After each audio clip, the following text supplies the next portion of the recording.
Okay, so it's our Saturday evening gathering. And yesterday we had the good fortune of having Ajahn Pasanno arrive, and he'll be staying with us for pretty much the whole month until the end of was he leaving the 27th? We're leaving the 27th, so it's our good fortune. And of course he's getting quite elderly, so that very unsure as to when and how many opportunities we'll have to see him. And although he's committed to give talks on the lunar observance days in the afternoons.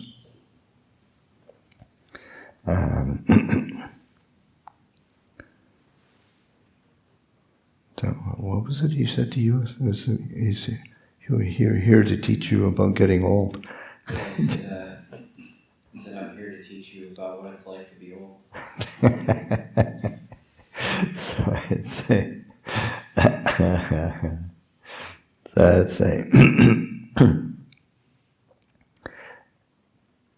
so he's obviously in good spirits, and but in just the realities of getting older. But I was thinking about just that sense of good fortune of having a senior elder with us. He's the very first Western disciple of Ajahn Chah, and all of his experience of living in Thailand, living with Ajahn Chah, and then decades of living in England and leading a sangha there and bringing the Buddha's teachings to the West. A tremendous amount of experience.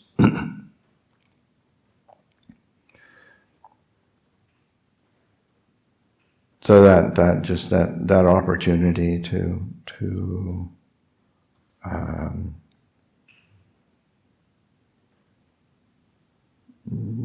be in proximity of someone who has that amount of experience, and we'll see what he shares with us. But just the opportunity to just look after him is enough. Really, isn't.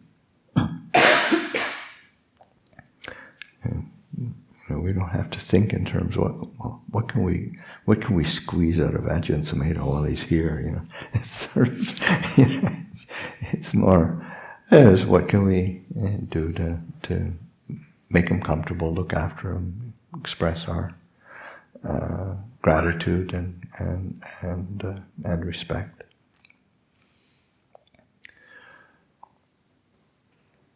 But that I think particularly in our tradition,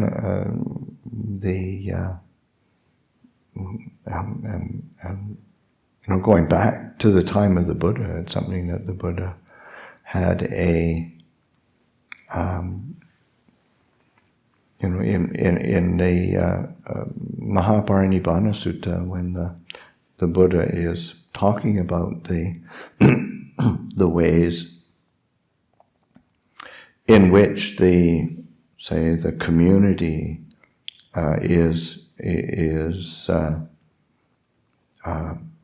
maintains a certain stability and strength is through.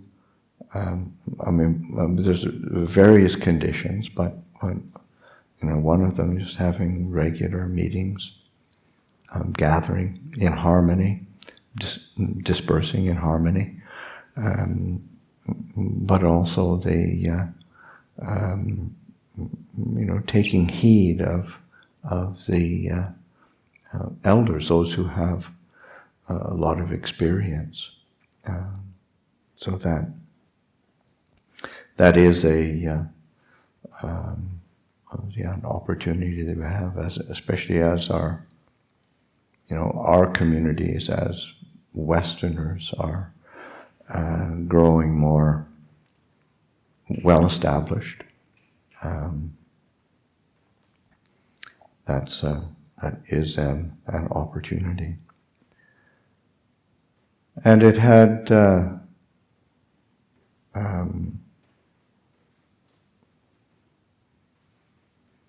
I was also thinking of it that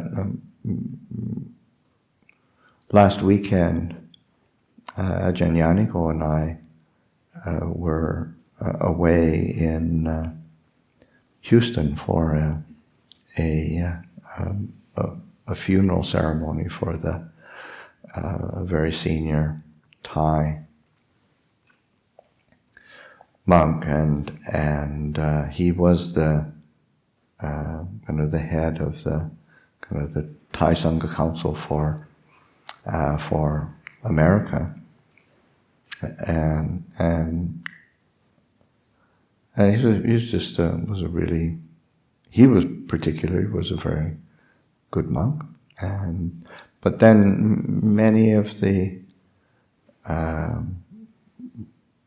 monks and monasteries from around America, Canada. And also he came to join the first day, when it was over 3 days, Friday, Saturday, Sunday. There was about 120 monks first day, about 150 the second day, about 200 monks the third day. And generally I'm not that enthusiastic to be in kind of gatherings like that, and sometimes the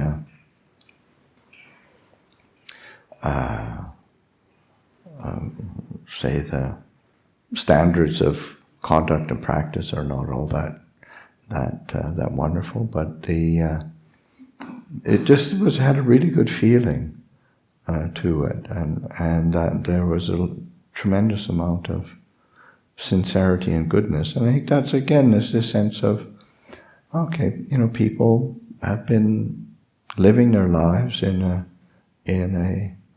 really wholesome, skillful way over long periods of time, and that has an effect.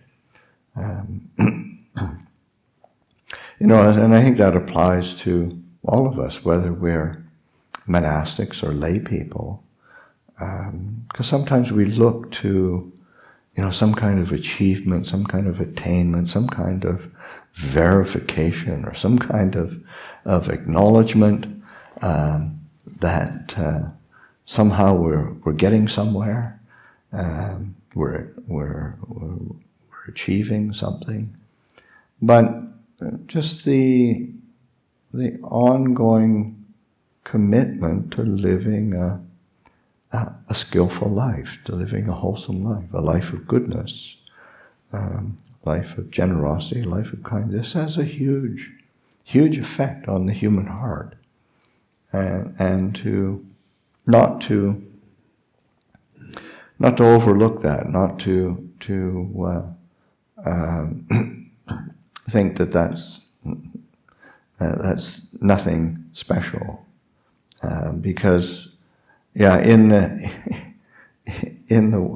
the world, there's any number of examples, and you just have to turn your turn the news on at any time, and it's just okay. It's not overwhelmingly good, that's for sure. So having examples and having community and having contact and connection for ourselves to, within our, whether we're lay people or whether we're monastics, to supporting that commitment to a skillful, wholesome life, and that actually is a rare thing. So to be able to draw close to that, and to encourage ourselves, recognize that is something that is really beneficial. And there's also thinking in terms of that. There's what are kind of a distinguishing characteristic or features of those who are,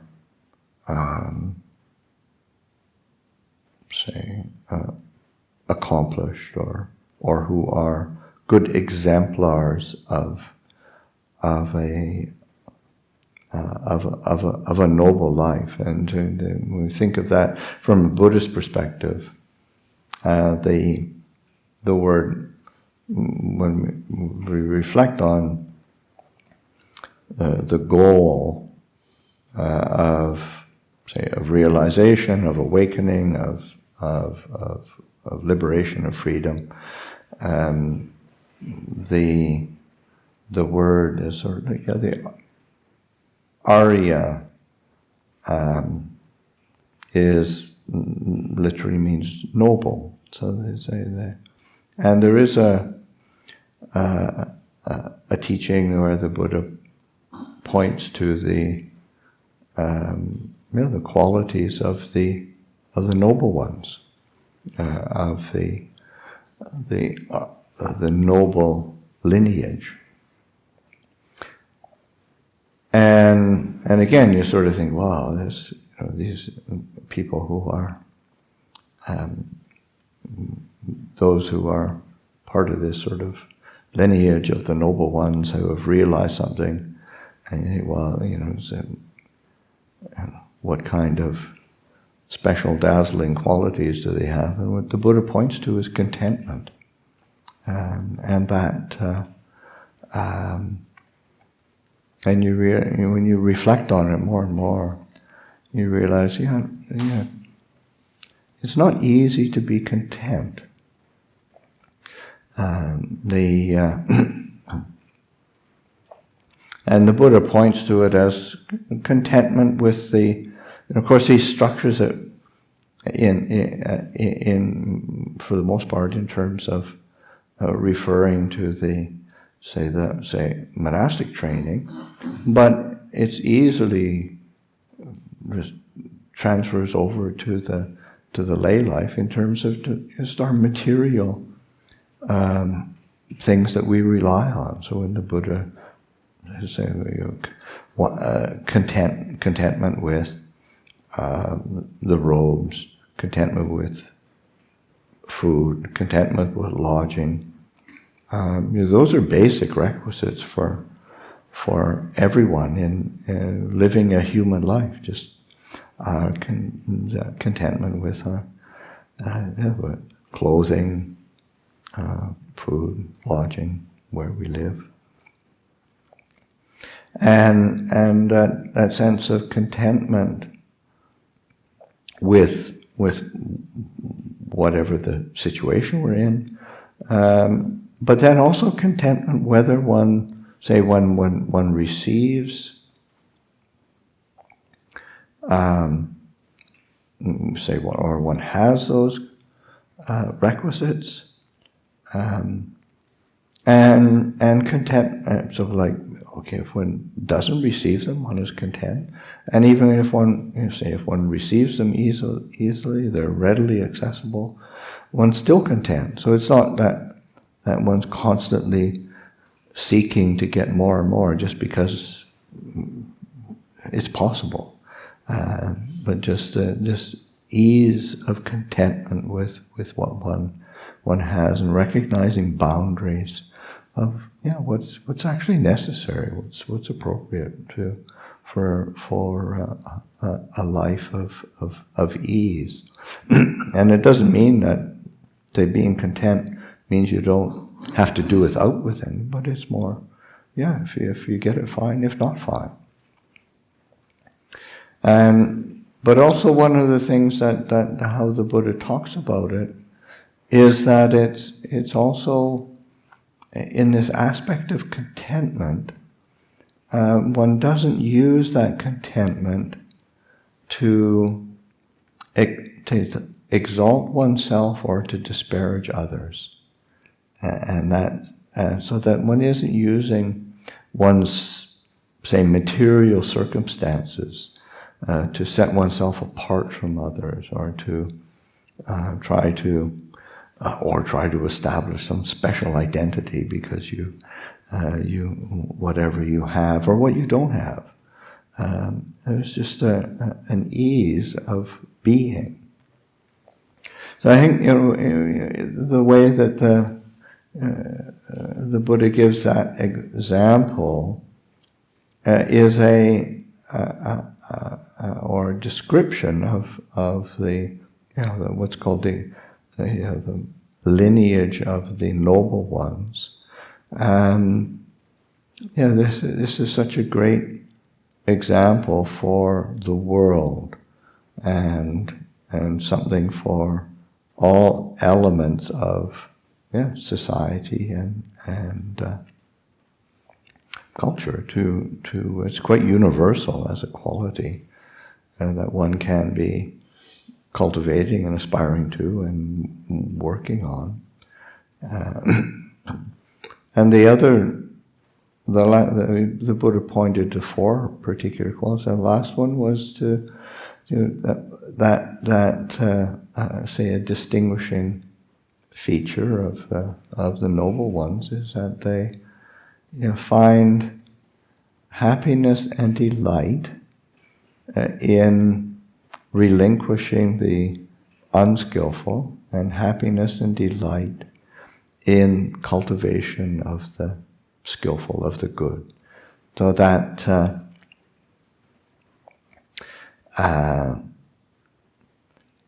that sense of recognizing, we're a mixture of all sorts of different habits and conditioning and quality, and then when we recognize something that's unskillful, it's just not beautiful, we can work on relinquishing that and delight in that.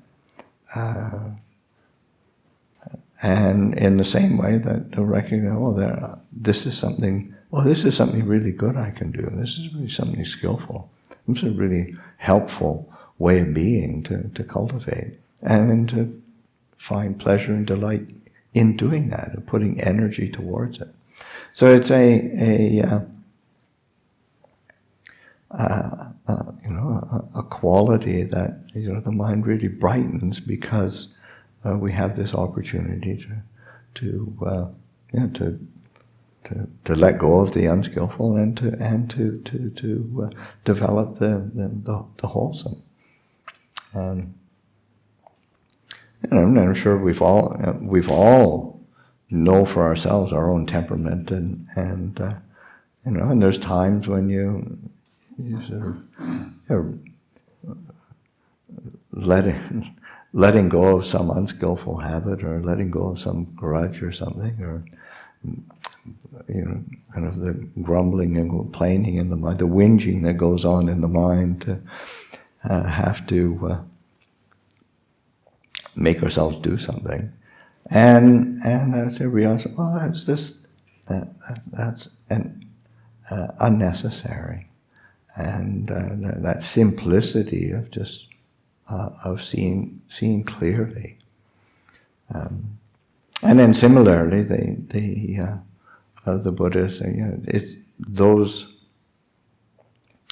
that tendency or that quality is not a source of exalting oneself or disparaging others.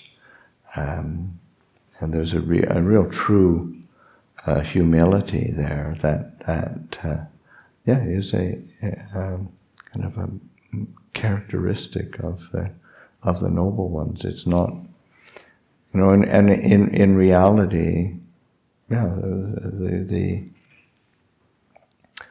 say the goal of our practice and the realizations that come don't it's not that particularly dazzling or special, setting oneself apart in some way. And really, there's a simplicity of being and ease of being that makes life quite ordinary, and that's that's quite delightful. So that our practice and our training, to pay attention to the way that the mind, really does look for, some kind of special quality that we think we need to have, some particular way of being that is really kind of some sort of symbol of attainment, achievement, and saying, really, is that true?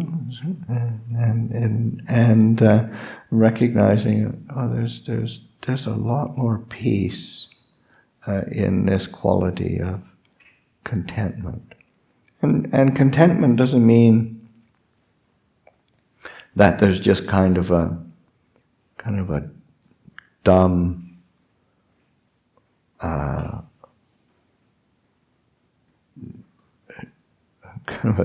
dullness that is just sort of I guess maybe like the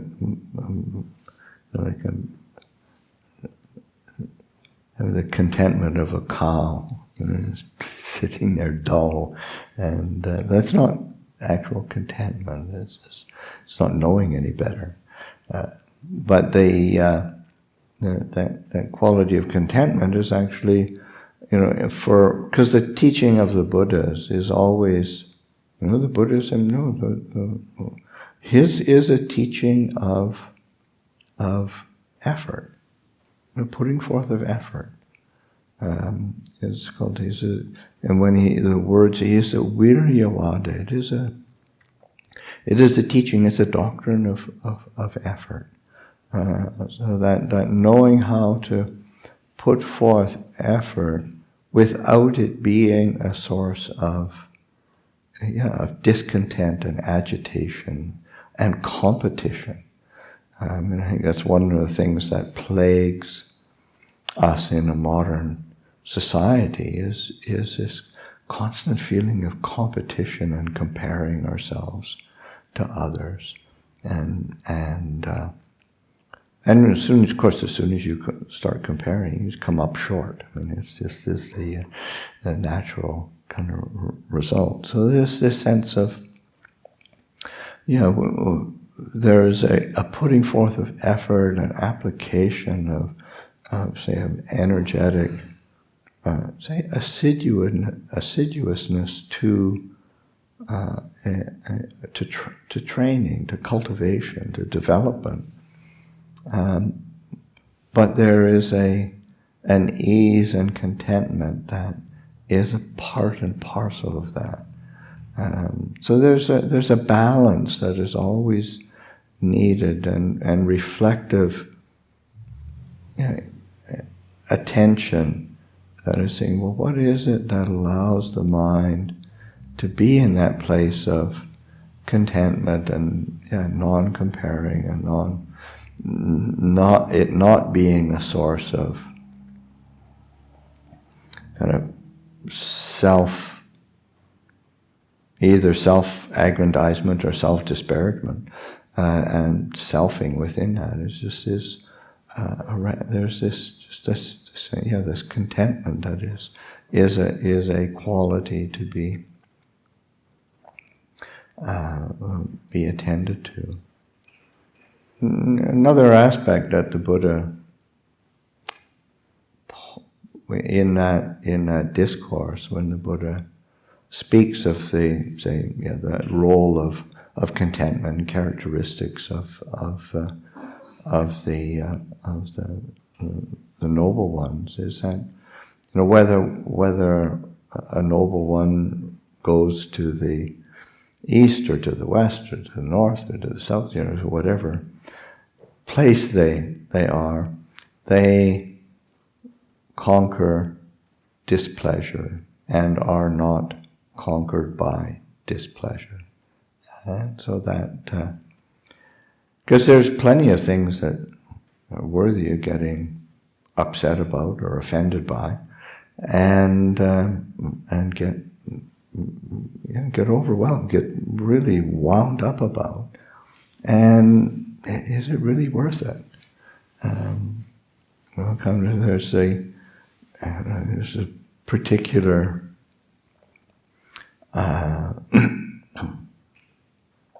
tendency, in the West in general, America in particular, to really sort of kind of almost righteous indignation is some sort of really a good thing to be cultivating. I said, well, no, it's miserable. It's just a good way to make yourself miserable and spread it around. So that the sense, recognizing when there is this displeasure, and realizing, there is a way to, and it's just this simple element of contentment and reflecting on how is it, and it's not through just sort of taking an ideal of contentment and trying to push it into one's mind and overwhelm everything. There really needs to be a whole cultivation of the path to realize that just to be mindful enough, clear enough to have the integrity of and commitment to have an enduring quality of mind, and a reflective acceptance of what we're feeling, and what we feel, if we pay attention, is that we don't want to suffer. We don't want to increase our suffering. We don't want to increase our discomfort. We want to experience well-being, and so that's a recognizing that we can let go, we can relinquish, and that the cultivation of the path, the cultivation of those the practices, basic practices, mindfulness, of precepts of investigation, and then the cultivation of virtues of loving kindness and determination, putting forth effort. Those take one to a place of contentment, but it does need to be balanced. It does need to be reflected on. It does need to be investigated, and it seems like such a simple quality or a truism that we don't pay close enough attention, and we keep going on to the next thing, which of course is based in discontent. So it's really important to be giving oneself that opportunity to reflect carefully and take these fundamentals and learn how to apply them. And as I say, as I began the talk, so we have the Lopasomir, who's just paying attention to the good examples and learning from that. So I'll offer that for reflection this evening.